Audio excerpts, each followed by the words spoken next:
En un día cargado de reuniones, de designaciones desmentidas y de fuertes definiciones económicas, el círculo más cercano, Javier Milei, evita confirmar o desmentir los cargos para el futuro gabinete. Para Mauricio Macri, el rol del PRO debería estar sujeto a un cogobierno, algo que no comparte Juntos por el Cambio y no necesariamente el sector que tiene una referencia en Patricia Bullrich. A 10 días de la asunción, Milei define el ingreso o no del PRO a su gobierno. ¿Será una reunión clave con Mauricio Macri? Hola, buenas noches. Estas son las noticias a las 20:30.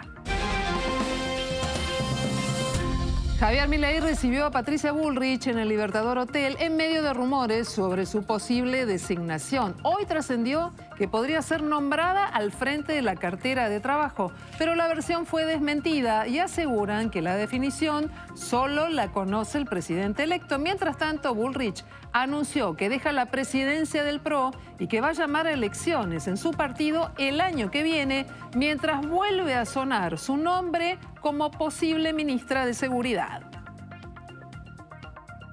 La futura canciller del gobierno de Javier Milei, Diana Mondino, advirtió hoy que no va a haber energía para todos en enero y febrero. La ministra explicó que el faltante podría producirse si la actividad industrial crece. Además, les pidió a los industriales que compren generadores. En enero y febrero, el que no tenga un generador vaya comprándolo, porque, digamos, si se llega a reactivar un poquito la industria, no hay para todos.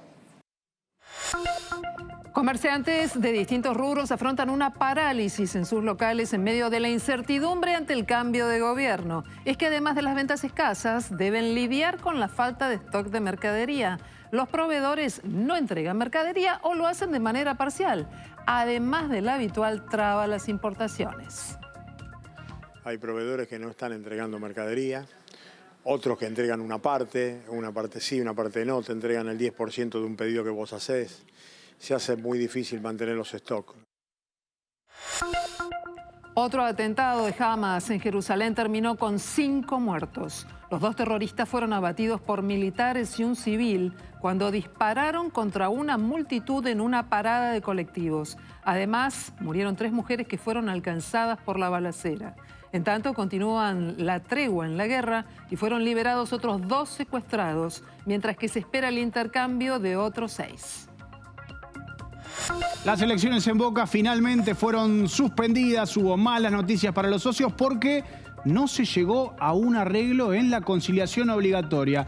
De un lado ofrecieron múltiples soluciones alternativas para que se pueda realizar el proceso electoral. Del otro no hubo más que negativas y el pedido de la cancelación de algunos socios. ¿En qué quedará todo esto? Poco se sabe, pero todo te lo vamos a contar.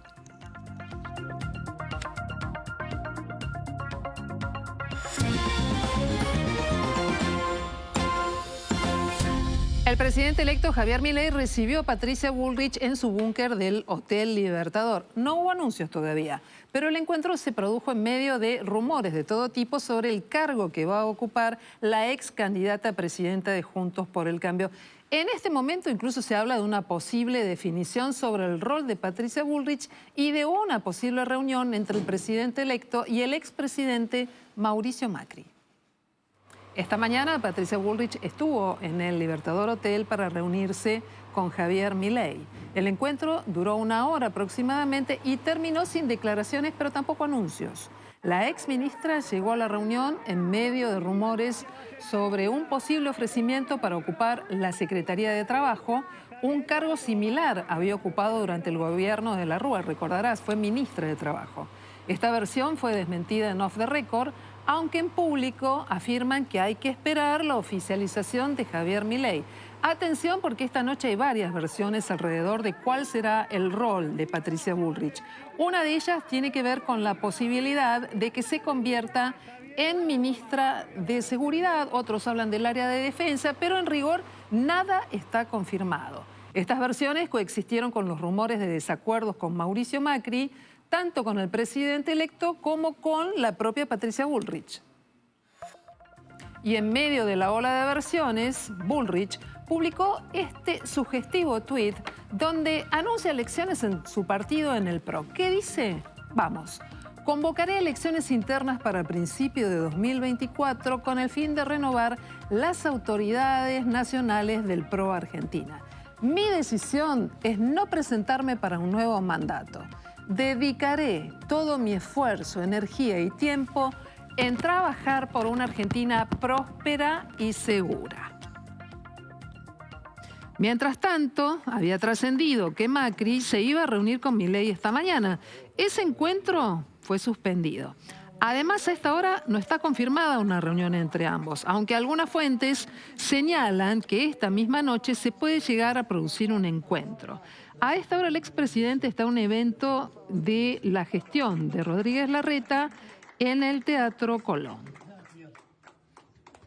Sería candidato en este caso como secretaria de Trabajo. ¿Hay algo de cierto o está confirmado como en la otra cartera de seguridad? No, yo digo, toda la información oficial sobre las designaciones la va a dar a conocer el presidente electo a través del sitio de este comentario en particular.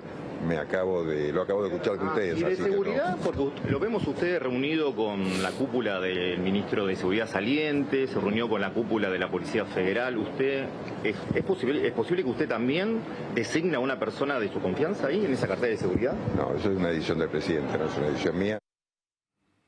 Hubo más definiciones del gobierno, en este caso fue en la conferencia anual de la Unión Industrial Argentina. Ayer, además de hablar francos, habló Diana Mondino y afirmó que la gestión de Milei puede llegar a darse en un marco de gobierno donde si el Congreso no acompaña, gobernará a través de decretos. Además, confirmó que no se va a avanzar en un acuerdo para integrar el bloque de países BRICS. Y si el Congreso no aprueba ese paquete de leyes... Y podemos hacer lo que hizo Alberto Fernández, puro decreto. ¿Ah, sí? Pero eso no es lo que corresponde. Lo que corresponde es que el Congreso trabaje, que el Congreso apruebe. Para eso la gente vota. Si vamos a hacer todo por decreto, si uno tiene una convicción de que algo es necesario, pues se hará. Pero mucho mejor sería que los argentinos nos pongamos de acuerdo en que hay que trabajar. ¿Van a dar marcha atrás con el ingreso a los BRICS?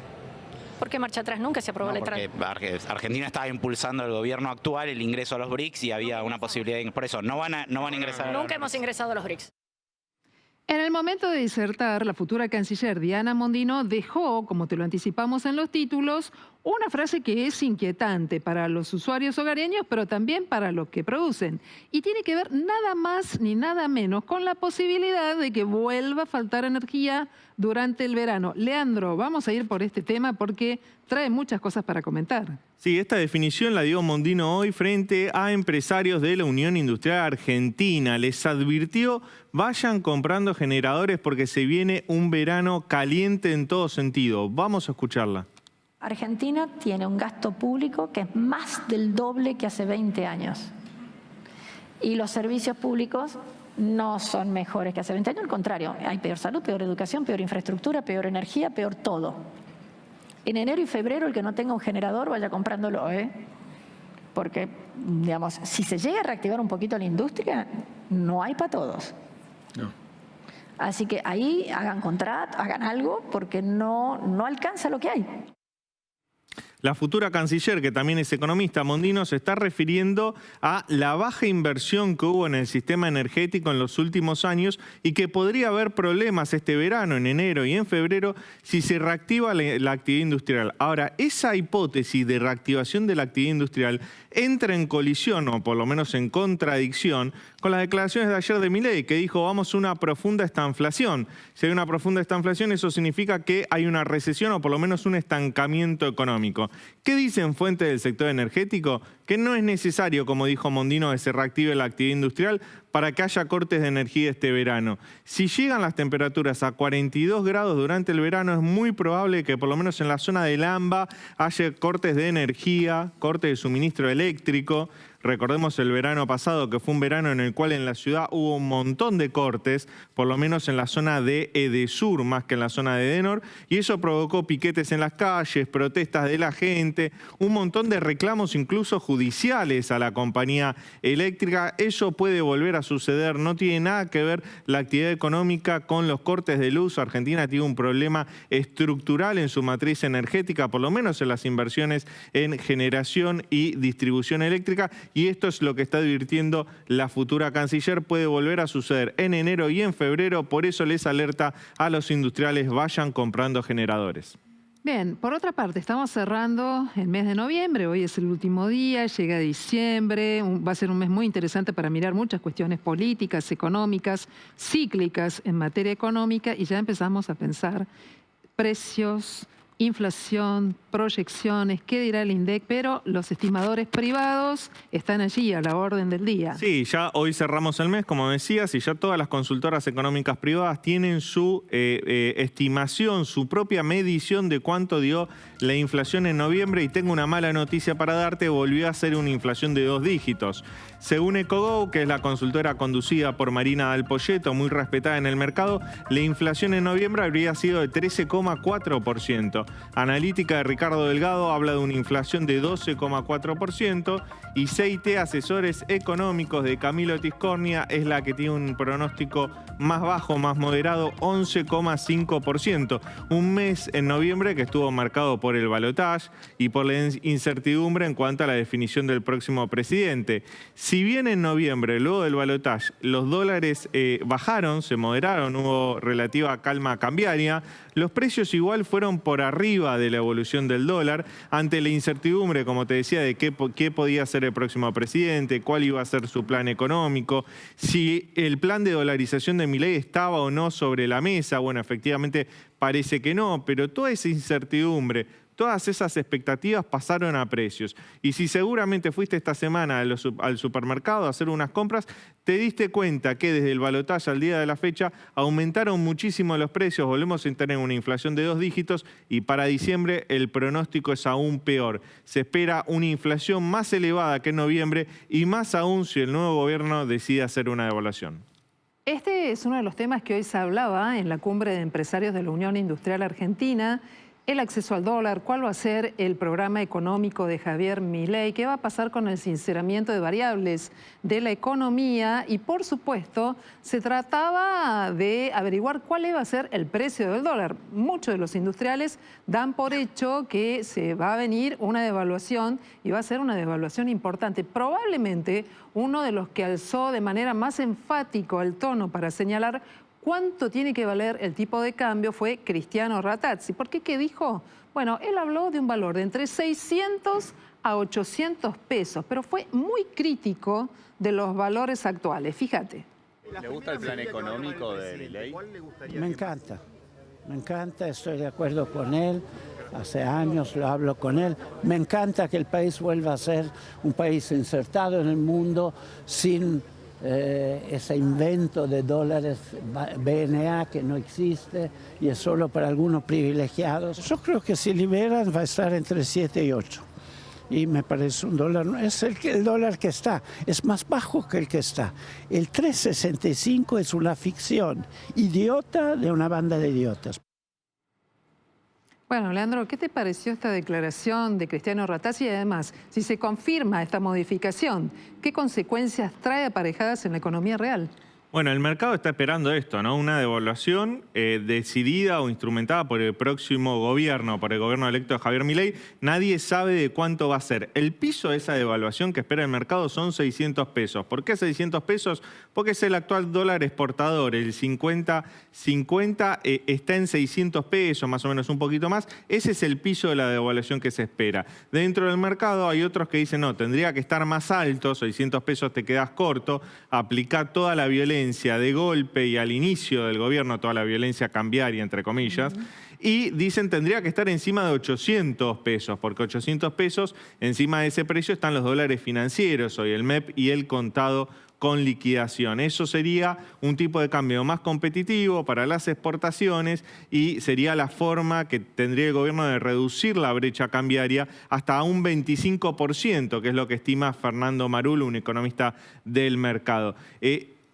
Sea cual sea la cantidad de la devaluación, esto seguramente va a generar un impacto muy fuerte en los precios. Va a haber un pase a precios muy grande. Seguramente vamos a tener diciembre, enero, febrero y tal vez marzo van a ser 4 meses de altísima inflación. De hecho, algunos en el mercado dicen que en el primer trimestre del año podría haber una inflación acumulada del 70%.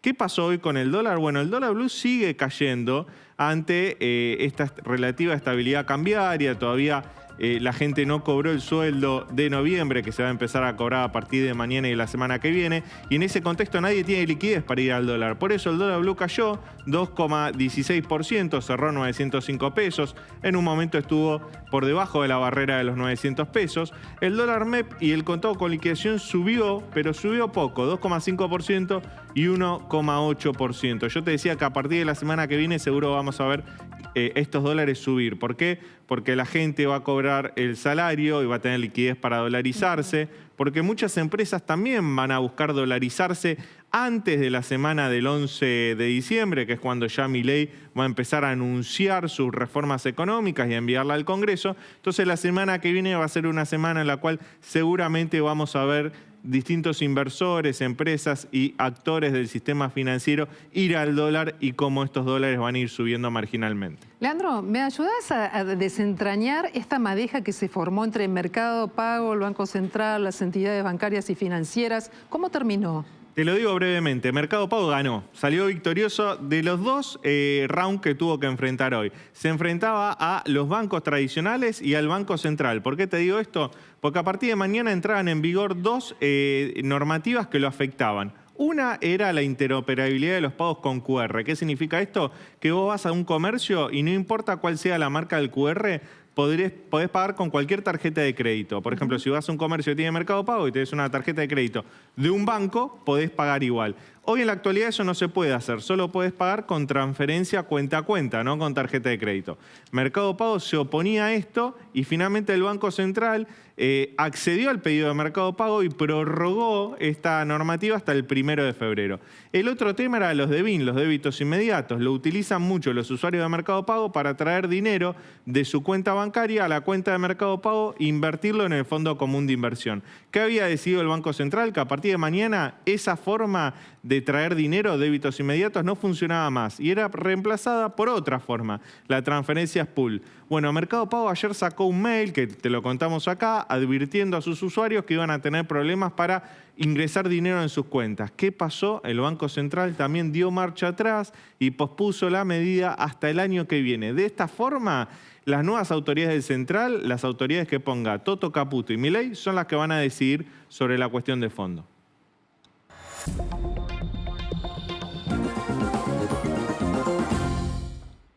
Detuvieron a una red de pederastas internacional. La Policía Federal Argentina realizó en conjunto con fuerzas de España 8 allanamientos aquí en la ciudad de Buenos Aires, pero también en la provincia de Buenos Aires, en Neuquén y en Tucumán. Y durante estos procedimientos se lograron las detenciones, pero también la imputación de 8 individuos que componían una red internacional de pedofilia en la Argentina, donde se compartían imágenes, pero también videos de abuso sexual infantil mediante una aplicación de chat desarrollada en España.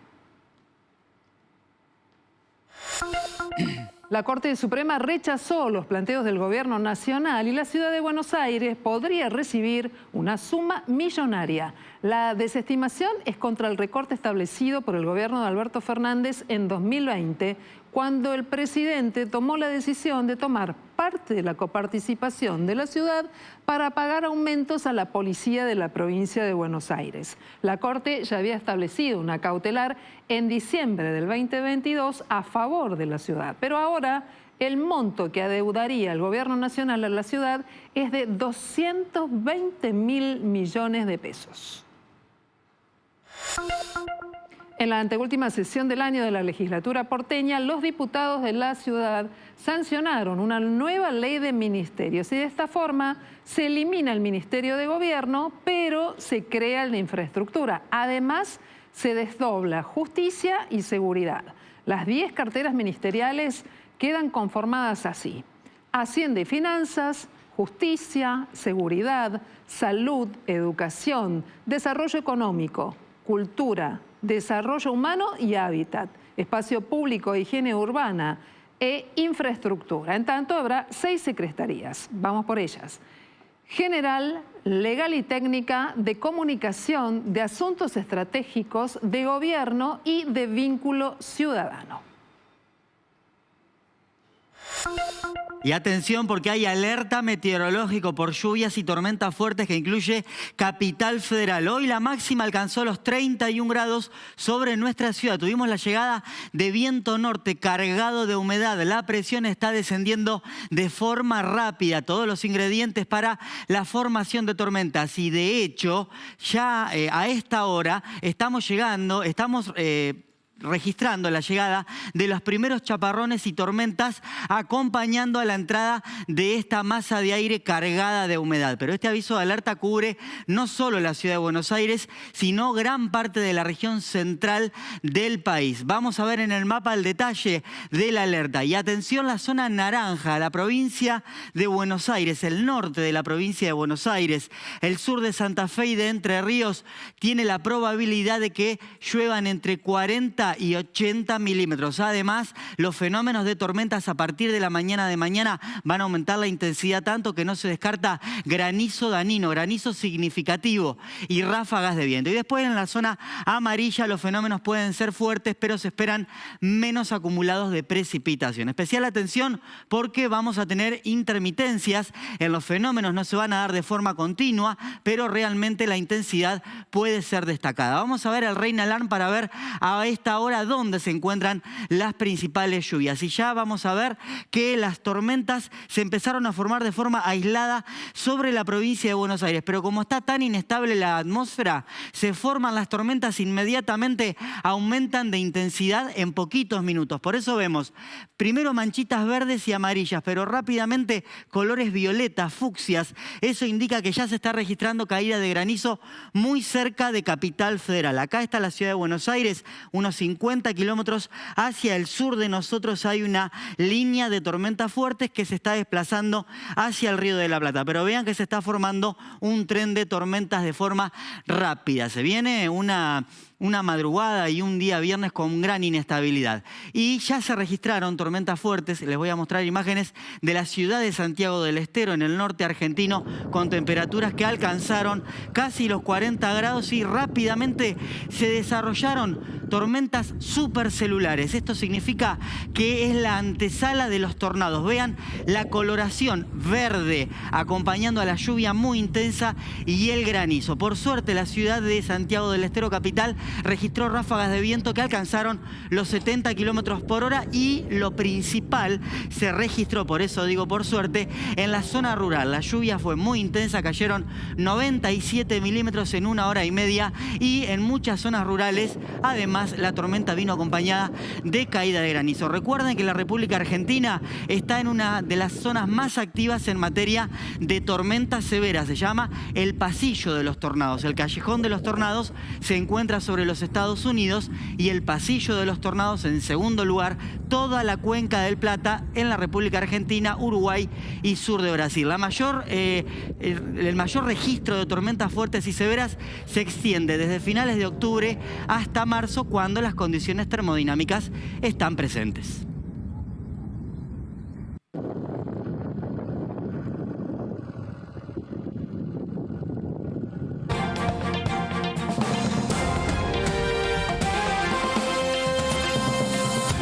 Se cancelaron las elecciones en Boca debido a que, lamentablemente para los hinchas, no hubo un arreglo en la conciliación obligatoria que enfrentaba a los dos lugares, tanto opositores como también al oficialismo. El frente opositor denunció una irregularidad en el padrón y el oficialismo demostró que dicha irregularidad no existe, pero todo quedó en manos de la IGJ. Lo ideal es que todo se solucione lo antes posible. Para esto mismo se ofrecieron algunas opciones por parte del oficialismo. Apartar a estos 12.000 hinchas, de los cuales Mauricio Macri especialmente hablaba como 12.000 hinchas truchos que no deberían estar en el padrón, a una mesa especial que se les permita votar y después se resuelva si deberían estar o no, pero finalmente también se dijo que no en la conciliación obligatoria. Por eso mismo, las nuevas autoridades se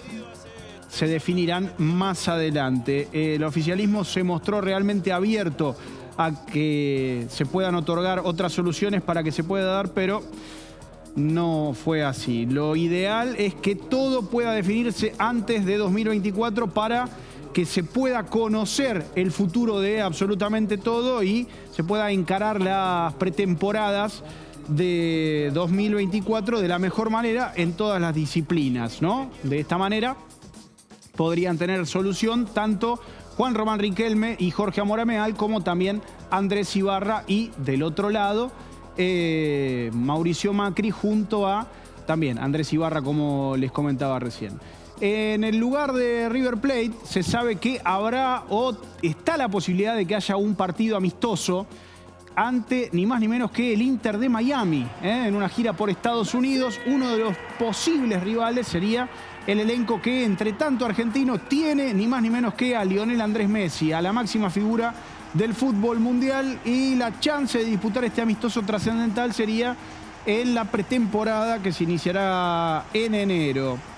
Todavía no está finalizado el campeonato, pero hay una parte del equipo, integrada también por algunos de los que están en el cuerpo técnico, que se encarga de delinear la pretemporada, y puede que el sábado 20 de enero de 2024 en el estadio AT&T se juegue este encuentro, según informaron algunas fuentes estadounidenses, y tendría también la presencia estelar de Lionel Messi, y también sería el inicio de una gira muy importante para los dirigidos por Martín de Michelis.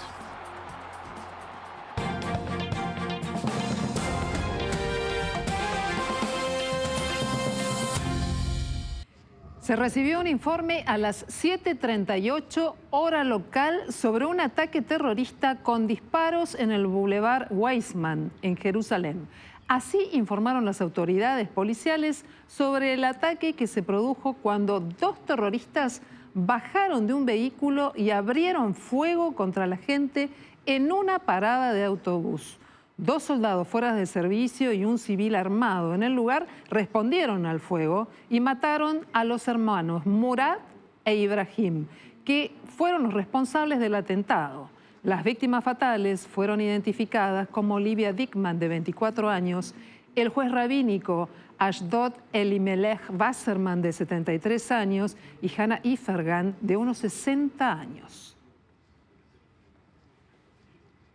Mientras tanto, la organización terrorista Hamas difundió un video dramático del papá del bebé argentino Fir Vivas, en el que culpa a Netanyahu por la suerte de su esposa y de sus dos hijos.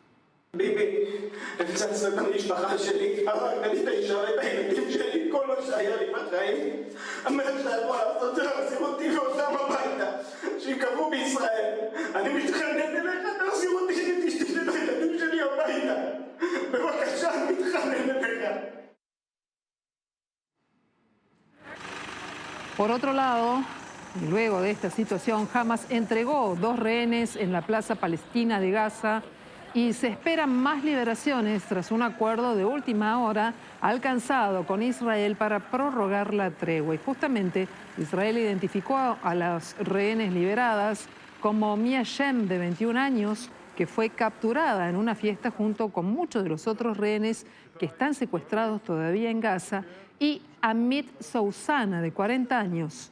Con la liberación de estas dos mujeres ya son 99 los cautivos liberados de Gaza, 75 israelíes y 24 extranjeros, y se excarcelaron también a 210 prisioneros palestinos. Y este es el momento en el que Mia Shem, de 21 años, se reencuentra con su mamá luego de ser liberada. Mia se lesionó gravemente la mano durante el secuestro y fue atendida por los terroristas luego de que fuera secuestrada el 7 de octubre, cuando estaba en aquella fiesta muy cercana a Gaza, donde los terroristas palestinos cometieron una masacre que dejó hasta este momento 360 muertos. Mientras tanto, en Rusia, el Tribunal Supremo prohibió al movimiento internacional LGBT al considerarlo una organización extremista a petición del Ministerio de Justicia. Según informaron fuentes oficiales rusas, se busca reconocer al movimiento internacional cívico LGBT como una organización extremista, pero además prohibir sus actividades en territorio ruso. Esto lo dictaminó el juez Oleg Nefedov. La medida representa un endurecimiento de una ley vigente de 2013 que tipifica como delito informar a los niños sobre ser parte del colectivo LGBT, sí aún en 2023. Así, de esta manera, fue realizada la iluminación del clásico árbol de Navidad en el Rockefeller Center, en el que se reunieron cientos de personas, y todo esto derivó también en protestas por parte de referentes pro-palestinos.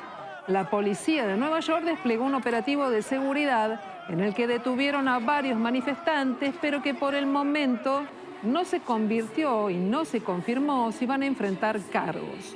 Después, la protesta fue desarticulada y la tradicional ceremonia de Navidad siguió sin mayores problemas.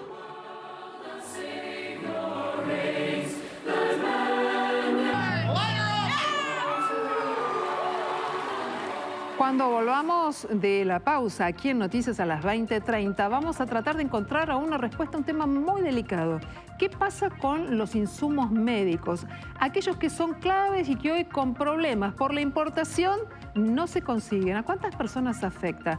¿Están en riesgo los tratamientos? Y la política y la economía, no solo a partir del 10 de diciembre, sino en esta dura transición. Todo esto y más como siempre aquí en Noticias a las 20:30.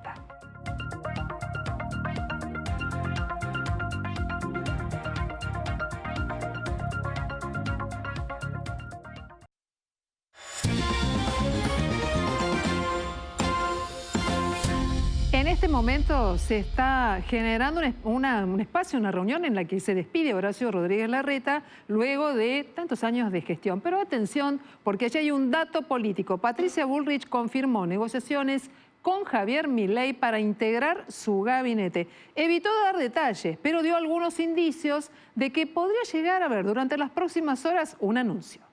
Es un tema que todavía no está decidido y tuve una reunión con Milei, pero estamos trabajando. ¿Se habla de un cogobierno entre la Libertad Avanza y el PRO? No quiero hacer declaraciones hasta tanto no hable el presidente electo. A ver, ¿cómo están las relaciones con Mauricio Macri? ¿Cómo están con Macri? El Ministerio de Seguridad no era lo que usted quería. ¿Le han hecho ese ofrecimiento puntualmente? No voy a hacer declaraciones. ¿Cómo estás con Macri? Allí Patricia Bullrich desplazándose para llegar al foyer del Teatro Colón, poder participar de este acto de despedida de Horacio Rodríguez Larreta y esta posibilidad de no dar declaraciones, pero reconocer que está la negociación y que todavía no está decidido el puesto en el próximo Gabinete Nacional y sobre todo un tuit publicado que nosotros estuvimos trabajando con la idea de avanzar en que haya un nuevo presidente o presidenta del PRO, que no va a ser ella, y dar el paso alrededor de voy a trabajar por el país, por la seguridad del país, por la grandeza, más temprano que tarde, seguramente termine en una designación. ¿Cuál es el estilo de comunicación de Milei? En una entrevista periodística suele confirmar posiciones en el gabinete o a través de su cuenta en redes sociales, de oficina de prensa del presidente electo, en algún comunicado se genera una confirmación. Esta es una noche de negociaciones y puede llegar a haber o no una definición. ¿Qué áreas se trabajan o se mencionan? Seguridad, trabajo y defensa. Pero claro, cuando se negocia en política siempre puede haber sorpresas. Mientras tanto, Mauricio Macri también estuvo en esta misma reunión de despedida, pero no habló con los periodistas. Y en medio de tantas versiones, se habla también de una posible reunión entre Javier Milei y Mauricio Macri. Sin embargo, un encuentro que se iba a realizar esta mañana, según distintas versiones, terminó cancelado, aunque hay muchas formas de reunirse hoy. Zoom, contactos vía chat, en fin, ninguna puerta está cerrada.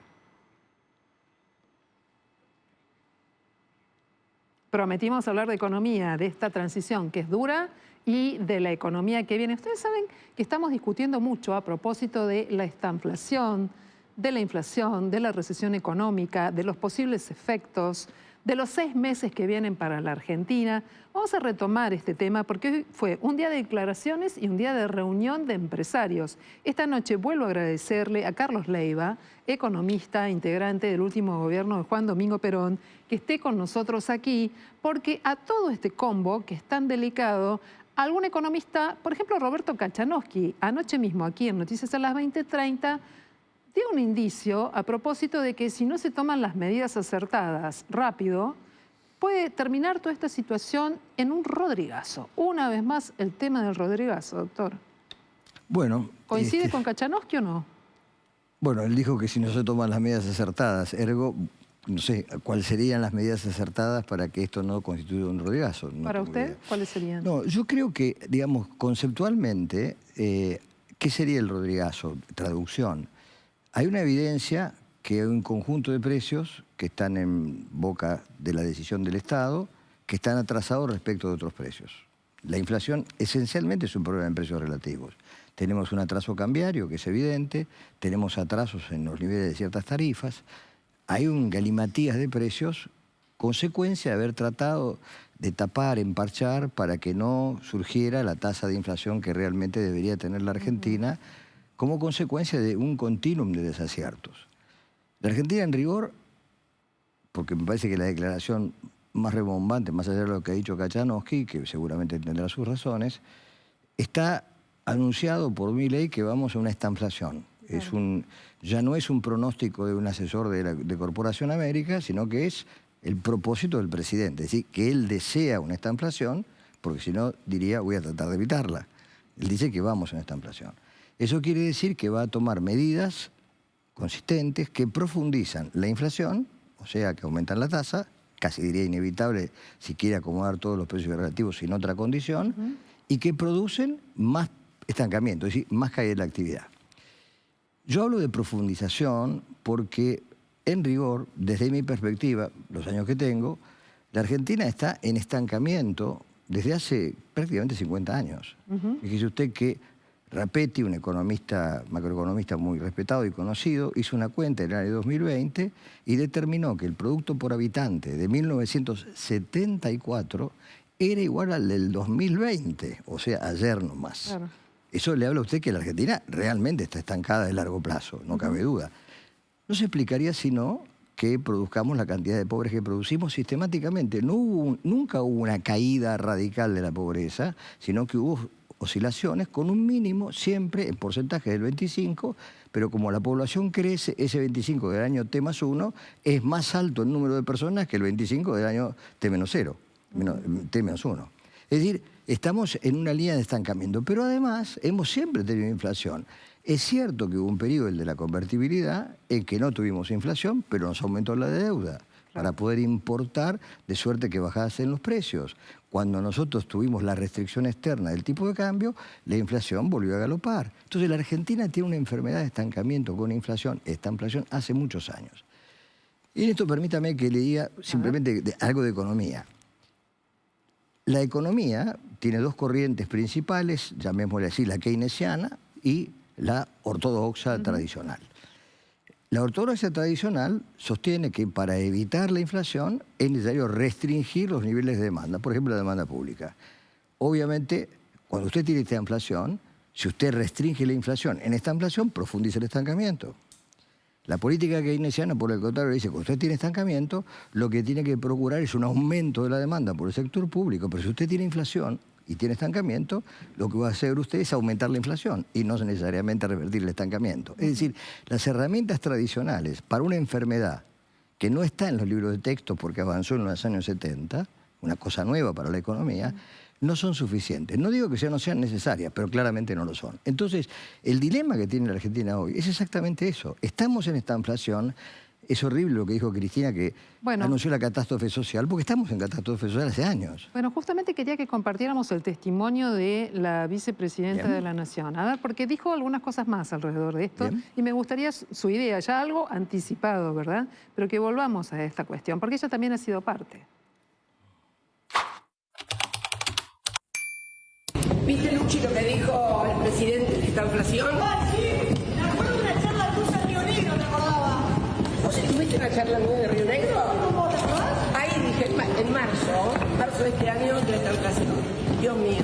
Lo virtuoso es no gastar más de lo que ingresa, pero evidentemente en épocas de crisis esto es un instrumento que se necesita para evitar la recesión, porque además si no podemos llegar a tener el infierno más temido, que es recesión con inflación, y estamos al horno. ¿Qué es esta inflación? Esta inflación exactamente es caída total de la actividad, desempleo y al mismo tiempo precios altos, catástrofe social. En realidad, esta inflación es igual a catástrofe social. Bueno, pero dicen que falta plata. En realidad faltan dólares más que plata. Muchos dólares. Los que se llevaron. El infierno más temido, dice también, ¿no? Sí, la claro, vicepresidenta. que estamos ¿Qué piensa usted de esto? Bueno, que estamos en el infierno más temido, creo yo, hace 50 años. Para mí me parece increíble que ella hable de catástrofe social e ignore que tiene por lo menos un 45% de personas bajo la línea de pobreza. Algo más catastrófico que eso desde el punto de vista del rendimiento de un sistema económico. ¿Cuál es la productividad de la política económica si la mitad de la población está fuera? Y si mira a los jóvenes, el 60%. Mire, hay en la gente que milita en el kirchnerismo, yo creo que Saramago, que escribió el libro de los ciegos, se sería un picnic con la Argentina, porque somos ciegos y sordos.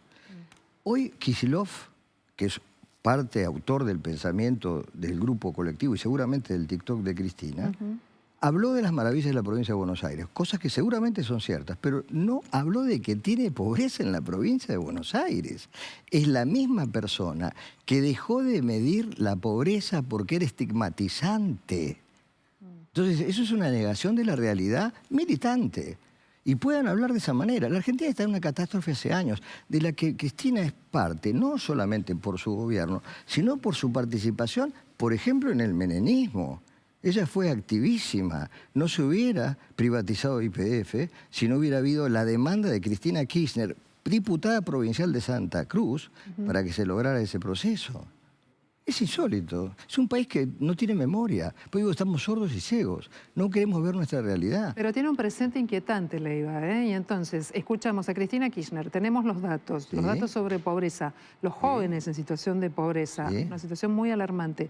Un presidente que promete 6 meses durísimos y además más esta inflación. Y no tenemos claro qué es lo que viene. Entonces, ¿qué es lo que nos espera? ¿Con qué costo social y económico también? Bueno, yo creo que el costo social ya lo tenemos incurrido y por supuesto todo lo que puede pasar si no hay una, como dijo Kachanovsky, una exitosísima concepción de política económica se profundizará. Usted me preguntará, bueno, es muy fácil hablar de un micrófono, pero la política económica, hacerla, ¿no? El policy maker, es alguien que tiene que tener fundamentalmente en claro cuáles son las consecuencias de sus actos. Porque usted puede tener éxito, tiene la bomba atómica, tiene éxito, ganó la guerra, pero hizo pomada el sistema ecológico de toda la región. ¿Y él lo sabrá? Yo no lo sé si lo sabe, capaz que sea un gran actor. Leiva, no puede ser que ningún político quiera hacer el ajuste fiscal que Argentina necesita para equilibrar las cuentas públicas porque sabe que pierde la próxima elección y que por eso tal vez Milei, que no es un político, o por lo menos no es un político tradicional, sí sea el que se anima a este ajuste fiscal que probablemente va a erosionar su popularidad.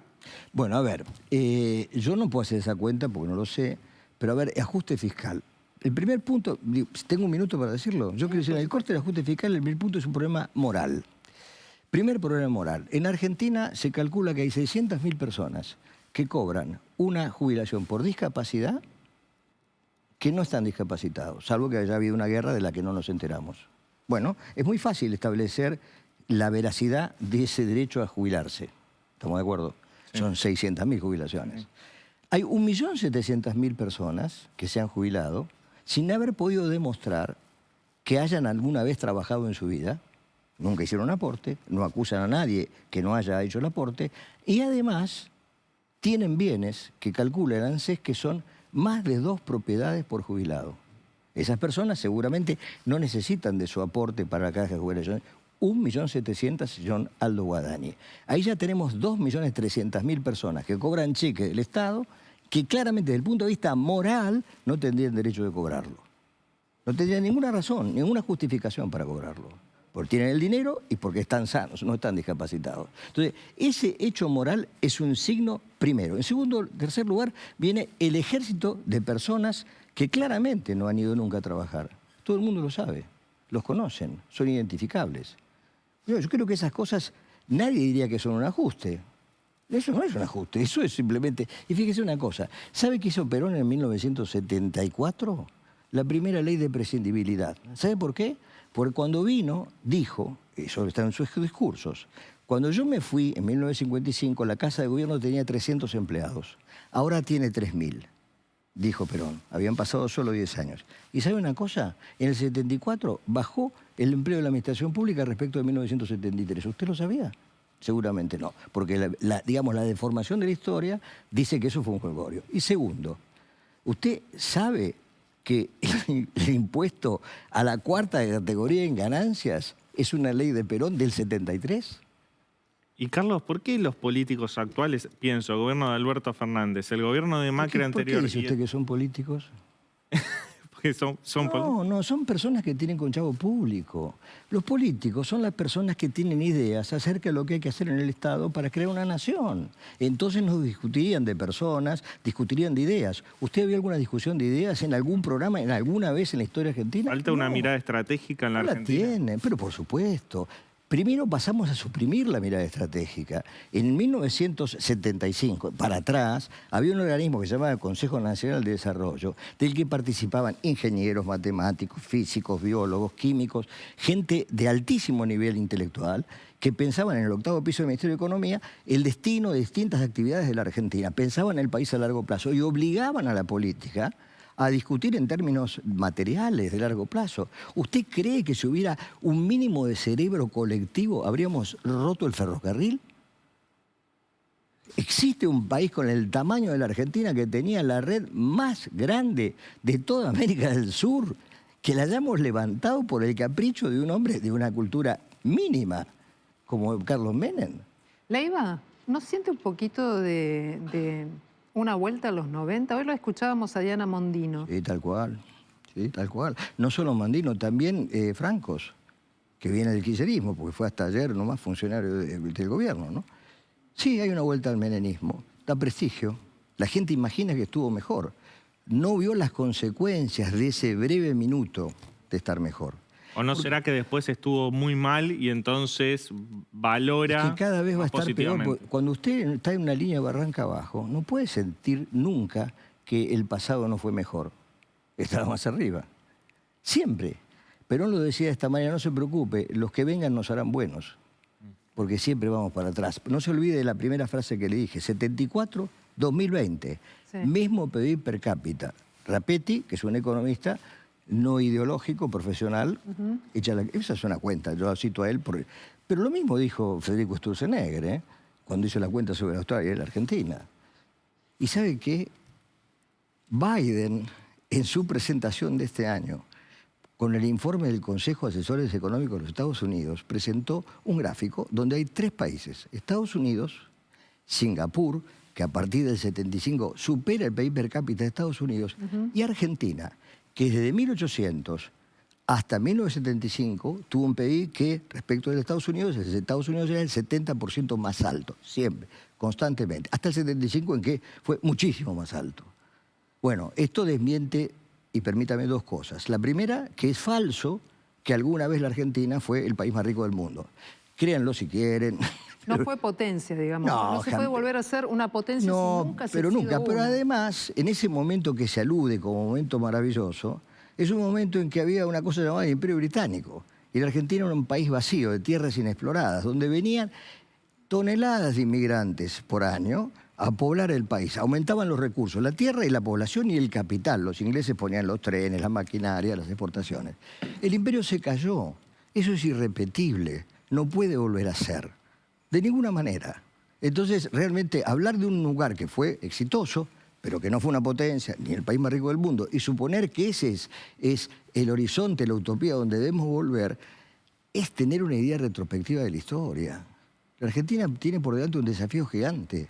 y mucho potencial. Leiva, a mí me preocupa mucho el hecho de que en lugar de centrarnos en el presente y proyectar algún tipo de futuro, estamos volviendo a los 90, a los 70, a la década del 80 en una potencia que no era, porque la década del 80 estaba tratando de construir un país, una identidad. Trajeron hasta el cuerpo del general San Martín para crear próceres frente a una corriente migratoria que no tenía en quién referenciarse. Totalmente. Siento con preocupación una vuelta dolorosa al pasado, a un pasado permanente. Le puedo contar una anécdota, capaz que se la dije alguna vez, y permítame repetirme. Yo busqué durante mucho tiempo, en una librería de la calle Santa Fe, había siempre una mesa de ensayos argentinos. Buscaba algunos libros que hablaran sobre el futuro. No encontré jamás un libro de ningún académico del CONICET argentino que hiciera ensayos sobre el futuro, mucho sobre el pasado. Mucho, hasta encontré 3 biografías de Dorrego, personaje importante, 3 biografías. En los años 70, toneladas de libros, pero ni un libro sobre el futuro. Entonces no son solo que no hay políticos, sino que los intelectuales desertaron de pensar el futuro. Si hay una característica de la generación del 37 y la generación del 80, es haber estado permanentemente ávido de futuro. La Argentina tiene miedo del futuro, porque estamos barranca abajo. Cuando usted está barranca abajo, el futuro, o sea, lo que viene, es abismal. Es angustiante. Entonces, retrotraernos a pensar el futuro como usted nos invita, sobre todo cuando tenemos por delante, y esto es verdad, es esperanzador, una potencialidad enorme con el caño que felizmente se terminó, con los caños que felizmente se pueden volver a hacer, con el potencial que hay en el agro argentino y con la necesidad de reconstruir la industria del país. ¿Usted privatizaría YPF? Bueno, en rigor, YPF ya tiene su mitad privatizada. Bueno, pero otra no. Sí, la verdad que no me parece que sea una prioridad para nada. Lo que sí digo es que no podemos seguir teniendo las empresas del Estado en manos de gente amiga o de personas que nos parecen simpáticas, pero que no tienen un training. Cuando Estensoro estuvo a cargo de YPF, era un profesional. Incluso el que trajo Cristina, que no me acuerdo cómo se llama, Garucho, tipo un profesional, gente que entiende de eso. En Argentina los cargos públicos se llenan por amigos de confianza. Y no por concurso, y eso es muy grave. Ojo, antes se llenaban por concurso. ¿Usted sabe que hasta Perón, del 55, las designaciones de los maestros eran por decreto del presidente? Bien. Hay mucho de qué hablar. La verdad es que hemos pensado de una manera, me parece a mí interesante, sobre muchas cuestiones que nos invitan a viajar al pasado sin pensar en este presente y sin proyectar. Nos quedan siempre muchas preguntas a futuro, pero como siempre le digo al doctor Carlos Leiva, será para la próxima vez, para la próxima conversación. ¿Puede ser? Oh, encantado. Bueno, le agradecemos muchísimo y en esta vuelta vertiginosa al presente tenemos que hablar de qué pasa en los comercios, con el nivel de ventas, qué ocurre con los precios, con el nivel de tu poder adquisitivo. Estás haciendo compras, estás con tus ingresos restringidos. ¿Qué pasa con todo esto? ¿Cómo repercute, hablando tanto de esta inflación, qué pasa en la realidad? Una caída de la actividad, nos vamos a la calle a ver qué pasó allí. ¿Qué tienen en común este almacén, una ferretería y esta juguetería? Que los 3 comercios estuvieron vacíos durante todo nuestro tiempo de grabación. De las trabas, toda traba al comercio por ahí genera dificultades en el abastecimiento y bueno, cuesta por ahí llenar los stocks. Productos que entran y por ahí se agotan con facilidad porque son de alta demanda o porque bueno, están de moda. Por ahí hay lapsos largos en donde por ahí no hay de ese producto y tardan en ingresar y por ahí genera una cierta decepción en la clientela. Estamos esperando nuestra fecha, que es el fin de año, la Navidad, para todos el ramo este que es el de juguetería. Es una fecha muy esperada todo el año y tenemos la ilusión de que ningún cambio de gobierno nos arruine la fiesta, pero bueno, con mucha esperanza de que vaya todo bien. Néstor atiende hace 58 años, pero se sorprende del contexto actual entre la parálisis y la falta de stock. La gente no tiene ya para comprar, los valores se fueron a números que no son normales. Nosotros nos asustamos al pasar un precio, nos da vergüenza a veces de tirar un precio porque están por encima de cualquier realidad.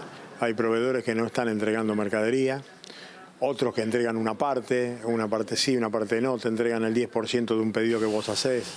se hace muy difícil mantener los stocks. En este momento no hay silicona en ningún importador, ninguna marca, no es solamente una marca, no hay nadie que tenga silicona. Hay otros productos que están faltando, lijas, cosas muy comunes, clavos y alambre, Asindar también está mal con el tema de la entrega, así que ese es otro de los problemas. Yo creo que hay gente que tiene stock y no lo está reteniendo. Hay otros que nosotros compramos a distribuidores y los distribuidores me dicen que los fabricantes no le entregan, que puede ser también, o que le entregan menos de lo que ellos piden. Hemos pasado varias, sí, lo que yo siempre le digo a mucha gente, hemos pasado varios, pero uno ya está grande, ya no tiene ganas de pasar otra más, no tiene fuerzas para pasar otra más. Marta está curada de espantos, pero a ella también le está costando abastecerse y vender con aumentos cada 7 días. Y alimento en el rubro de la yerba, de kilo no hay, el arroz en caja tampoco, el fideo también de primeras marcas no entregan. De segundas marcas también están reduciendo muchísimo los productos. Productos también de la higiene personal, productos de limpieza también están en faltante, o sea, no entregan todo. Los mayoristas dicen, vas a la góndola y no encontrás nada. Yo pienso que no es que no haya mercadería, porque no puede ser que un mayorista vaya a la mañana y diga, bueno, hay mercadería y a la tarde no hay. Entonces no reponen, ponen poca mercadería y así van manteniendo ellos el stock, mientras que nosotros no tenemos nada. Yo pienso que todo esto es del cambio de gobierno, porque ahora estamos en la incertidumbre total, porque no sabe qué va a pasar y todos los aumentos que se nos vienen. Otro tema que nos preocupa tiene que ver con los insumos. En algunos casos tienen que ver con la producción y en otros nada más ni nada menos que los insumos para la salud. Voy a saludar al doctor Jorge Abdala, que es el presidente de la Confederación de Asociaciones de Diálisis de la Argentina, porque conocimos durante estos días un dato muy inquietante a propósito de qué puede llegar a pasar con las prestaciones que son para pacientes en estados muy delicados en algunos casos, si lo que faltan son estos insumos. Doctor, buenas noches. Gracias por este ida y vuelta aquí en Noticias a las 20:30. ¿Cuál es el cuadro de situación ¿qué tal? hoy? Buenas noches. Buenas noches. Sí, perfecto. ¿Cuál es el escenario hoy ante la falta de insumos? En realidad todavía no pasó de que falten insumos en los centros de diálisis, porque hace 2 meses aproximadamente que tuvimos la posibilidad de armar una mesa de trabajo en el Ministerio de Salud junto con Comercio Exterior y todas las empresas que nos proveen los productos. Pero pensando que iba a eso ser una solución, digamos, para que se aceite todo el mecanismo de la importación, no fue así y en realidad hoy por hoy hay productos que están escaseando bastante y sobre todo, por ejemplo, las sales para realizar las diálisis que son importadas. Las empresas que las proveen nos han avisado que tienen stock hasta el 15 de diciembre aproximadamente, entre el 15 y el 30.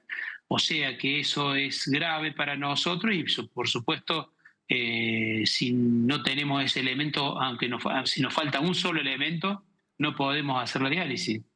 Es un procedimiento que sí o sí necesita todos los materiales descartables y los elementos como las sales para realizar la diálisis.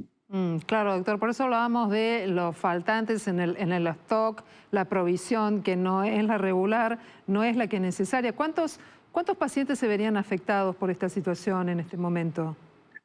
Bueno, en Argentina hoy por hoy hay 30.000 pacientes en esta situación, es decir, que reciben tratamiento de diálisis crónica. Por lo tanto, es un número muy importante que en realidad deberían tomar conciencia que se está tratando de pacientes que sí o sí necesitan este tratamiento para seguir viviendo, así de sencillo. Porque son pacientes que sus riñones ya no funcionan y los estamos ayudando a funcionar, es decir, a través de las máquinas artificiales. Y para que eso funcione bien necesitamos tener todos los elementos para poder hacerlo. Doctor, hablamos mucho de transición política, de transición en materia económica, pero la transición en el área de la salud es muy importante también, sobre todo frente a estos escenarios. ¿Tienen algún interlocutor del nuevo gobierno con quien puedan conversar este tipo de situaciones? ¿Se manejan de manera estricta en el área de economía? En medio de todos estos cambios, ¿con quién se habla para acercar soluciones? Y la verdad que si uno se analiza las propuestas que han tenido tanto los candidatos nuevos y como el gobierno que se va, nadie habló de una política de salud o qué van a hacer con la salud realmente. Eso por un lado. Actualmente nosotros podemos hablar con el Ministerio de Salud, que son médicos algunos, pero se ve que ellos no pueden decidir nada porque todo lo deciden a nivel de comercio exterior y son decisiones políticas que se están tomando para evitar gastar quizás más dólares, pero lo que no se entiende es que retasen en salud. Por eso es muy extraño y bueno, acá tienen que tenemos que estar nosotros enfrente de los pacientes ahí con esa incertidumbre de decir, bueno, mira, no sé si el prestador me va a mandar los productos o no, y creamos una situación, la verdad, de inseguridad que le das al paciente y bueno, nosotros mismos, ¿no? Como profesionales. No se puede trabajar de esta manera, la verdad que es muy angustiante. Sí, estoy pensando que hasta el 15 de diciembre tienen algunos productos, pero no necesariamente la garantía de que cuenten con todo lo que necesitan. El riesgo que implica para la salud de estos 30.000 pacientes. El 10 de diciembre hay cambio de gobierno, pero no todavía interlocutores. ¿En qué puede conducir este cuadro que usted nos describe hoy en pocos días más, en pocas semanas más? Se lo pregunto porque no hay interlocutor, probablemente no haya más Secretaría de Comercio con un nuevo gobierno. Entonces, ¿cuál es la perspectiva desde el punto de vista médico y humanitario? Y veremos en ese momento, pero obviamente que vamos derecho al desabastecimiento, o sea, es así. Aparte tenés otro procedimiento, o sea, tenés la hemodiálisis y tenés la diálisis peritoneal, que es otra forma de diálisis, la cual también requerís un montón de la mayoría, te diría el 100% de los materiales que uno usa para hacer esa diálisis son importados, y lo grave es que, por ejemplo, los pacientes pediátricos solamente se le hace diálisis peritoneal. Ante esta perspectiva de que pueda haber faltante de material, va a ser muy complicado eso, y eso es más grave aún. O sea, es un contexto nefasto, le diría, que no sé por dónde el gobierno entrante y saliente, que yo creo que debe primar la razón y el sentido común. Acá no se trata de qué partido político o qué cargo tenga.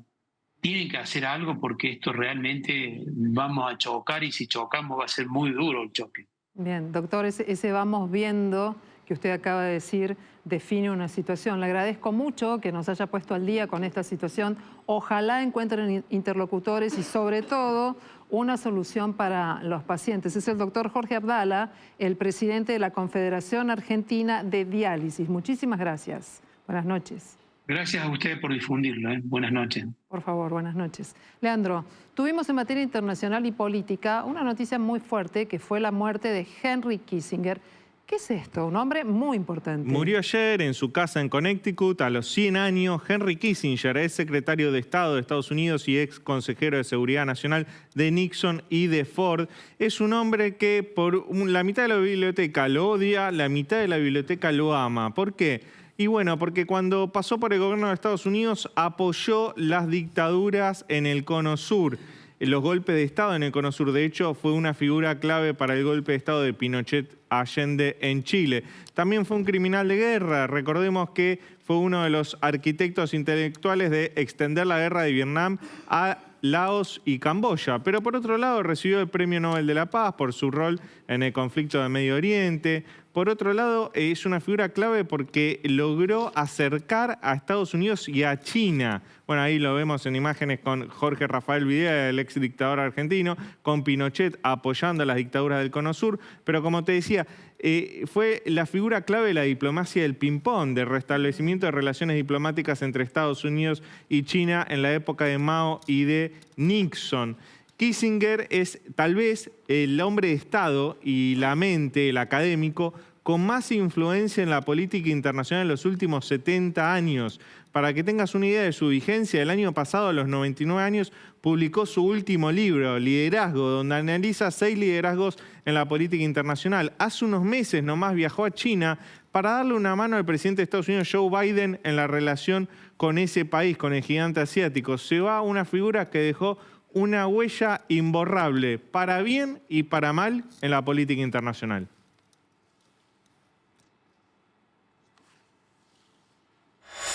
Fuertes lluvias en la región de Indonesia están generando complicaciones porque son lluvias que se están dando fuera de época. Normalmente la estación lluviosa es hacia finales de la primavera, su verano, principios del otoño, pero ya estamos casi con un pie en el invierno del hemisferio norte. Y hay un cartel que se derrumbó por las fuertes lluvias y vientos en el parque Korat Koret, que generó más de 4 heridos. Esto es en la ciudad de Bogor, en Java Occidental. Y según las autoridades, hay 1.300 personas evacuadas en esa ciudad debido a las fuertes precipitaciones. Van a continuar las lluvias fuertes sobre esa región de Indonesia. Y desde Indonesia vamos para el hemisferio sur, pero lejos de Argentina, en Australia, porque también fuertes lluvias. Una docena de personas fueron rescatadas de las inundaciones mientras se esperan lluvias fuertes para lo que resta de la semana. El Servicio de Emergencia del Estado de Nueva Gales del Sur llevó a cabo 12 rescates, respondió a 1.056 llamadas de emergencia en ese estado. Hubo 269 llamadas del área de Sydney, 158 de Hunter y la costa norte central y 94 en la región de Riverina. Así que muy complicado porque el BORO, el Servicio Meteorológico Australiano, está anticipando nuevas lluvias para el viernes, el sábado y el domingo. Bueno, ellos allí están acostumbrados, o entre comillas, la estación húmeda sí es a partir de finales de noviembre, diciembre, enero y partes de febrero, sobre todo en la región costera australiana. Y venimos para la ciudad de Buenos Aires. Recuerden que estamos bajo aviso de alerta por tormentas fuertes. Y recién estaba chequeando la información, ya hay tormenta fuerte en Ezeiza y se están acercando lentamente las tormentas, por eso el pronóstico ya anticipa probabilidad de chaparrones y de tormentas para esta noche sobre Capital Federal. Todavía tiempo cálido, 25 grados marca el termómetro, pero lo principal, la mayor intensidad de las lluvias van a llegar a partir de la mañana de mañana. Bueno, vamos a ver el Rain Alarm, vamos a ver justamente lo que les estaba diciendo recién, que están avanzando las lluvias y las tormentas, están pasando por el sur del Gran Buenos Aires y se están recostando hacia la región de la bahía de San Borombón, pero por detrás nuevas tormentas se están generando. Recuerden entonces que a partir de la madrugada van a intensificarse los fenómenos. Mañana a la mañana, tormentas fuertes, pueden caer entre 40 y 80 milímetros solo en el periodo de la mañana. 24 grados la temperatura, todavía el viento del cuadrante norte. Y en horas de la tarde van a seguir los fenómenos intermitentes, pero de fuerte intensidad, con poca variación de la temperatura. La máxima, 25 grados. El viento todavía del sector norte. Y recién, hacia la noche de mañana, el viento va a girar al sudeste, va a llegar el aire un poco más fresco, todavía con probabilidad de chaparrones y de tormentas, el viento del sudeste a 12 kilómetros por hora y la temperatura 22 grados. Así que a prepararse, porque puede haber anegamientos de pronto sobre la ciudad de Buenos Aires debido a la cantidad de agua que puede caer a lo largo de la jornada del viernes. Muy bien, Nacho, muchas gracias por las advertencias. Nosotros hasta aquí te contamos toda la información de tu ciudad, del país y el mundo. Mañana viernes nos volvemos a encontrar para hacer noticias a las 20:30. Chau, buen descanso.